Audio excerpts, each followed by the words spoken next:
We're part of a highly regulated industry. We don't sell gas, we actually run the network.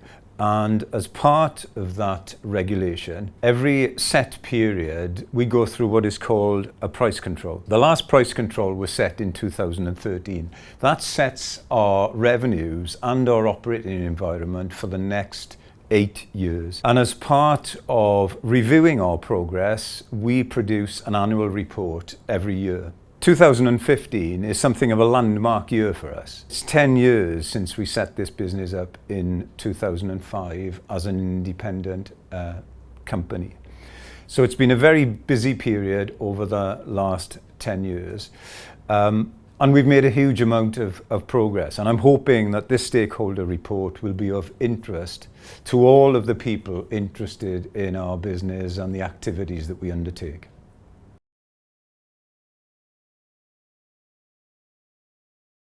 We've responded to over 1 million gas escapes.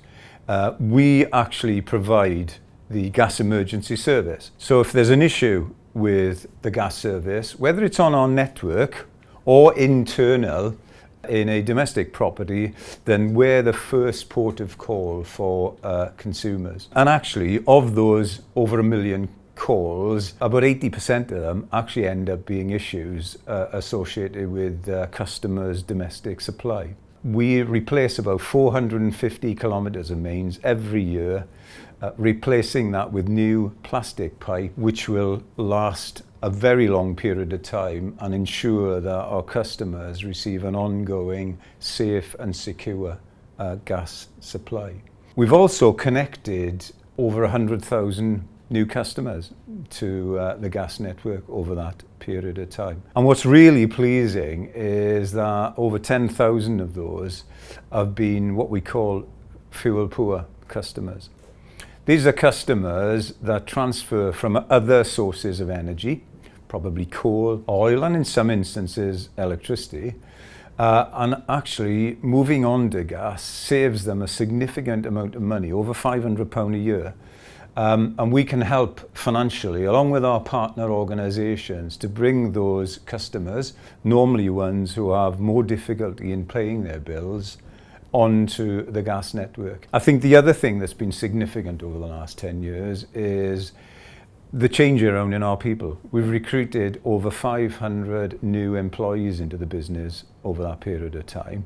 At the same time, reducing the overall resources that we deploy by about 25%. And of that 500 people, over 100 have been new apprentices to the business.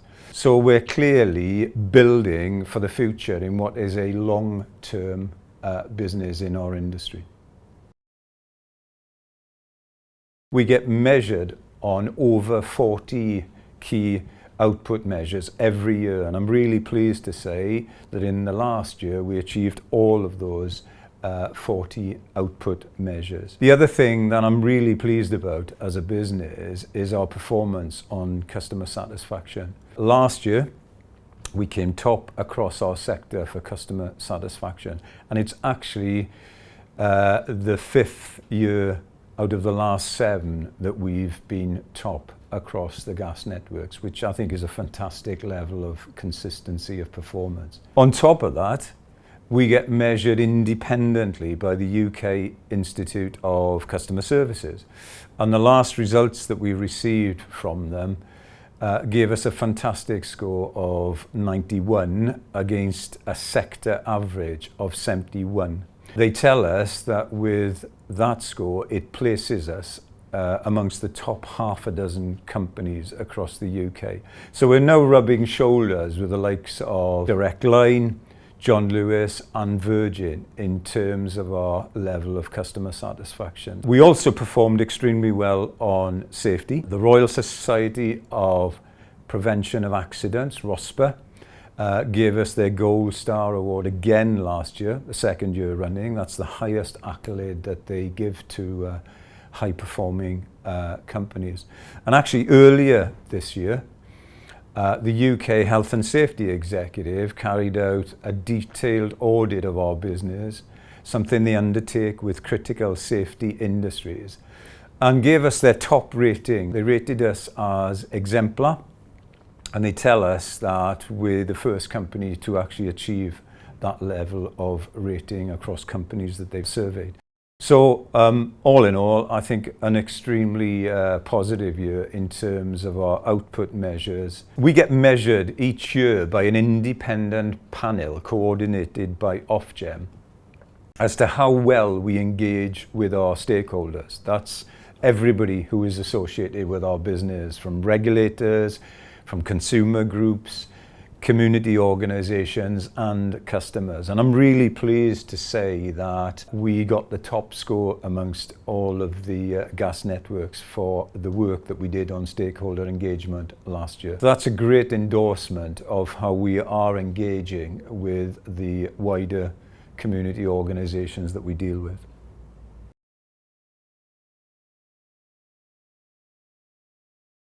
We have performed efficiently over the last 2 years. We've outperformed the allowances that were set for us at the start.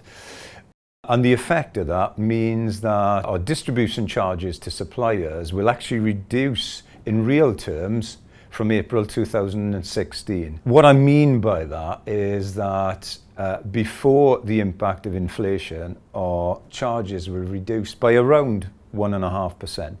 And that's as a direct result of the efficiencies that we've managed to achieve over and above our operating allowances. So good news for consumers, assuming supply companies actually pass those savings on to end consumers. And I think even further good news is that the projection is that our charges will remain flat by the end of the price control period, which I think is excellent news for customers in this period when energy prices have continually been rising year on year.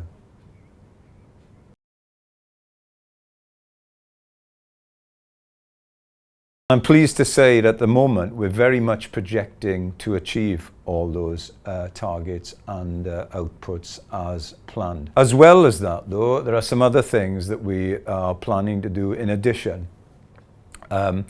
We're looking to increase the number of fuel poor connections that we do over the rest of the period. We've committed as part of our annual regulatory return to Ofgem to increasing by around 20% the number of fuel poor connections over the rest of the control period. So that would be good news again for customers who are struggling with their energy bills. We're also looking to provide increased level of support to our vulnerable customers. We've done a lot of work over the last couple of years better identifying who our vulnerable customers are and what are their problems, and actually working with the rest of the sector, we've got much better intelligence now on those customers, which will allow us, when there are issues on the network, to provide a better level of service to those in most need. As part of our ongoing drive, along with the rest of the industry, to reduce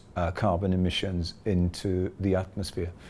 And the last thing I'd want to pick up is the ongoing activity on innovation. In Wales and West, as an example, we're currently running with about 60 innovation projects per year, all of which are designed to generate some level of improvement in our business, whether that's safety, whether it's customer service, or indeed cost efficiency. At the wider level, we are collaborating with the rest of the sector, and actually we've got something like about 1,000 small and medium size businesses working with the sector at the moment, bringing new innovations into the industry that are also going to help us support customers going forward. All of this effort has got to bring direct benefit to customers, not just in terms of service, but obviously cost of energy as well. So we will continue our drive to improve our efficiency and as a result of that, generate savings that can be fed back through customer charges. I'm very proud of the achievements we've made over the last year. We're not complacent. and we'll continue to drive the business hard to deliver ongoing improvements and benefits to customers over the rest of the 8-year period. And in conclusion, I'd like to thank all of our stakeholders for their support over the last year. It's been invaluable, and it's certainly helped us in terms of improve business performance and understand what our stakeholders require for us as a gas distribution business.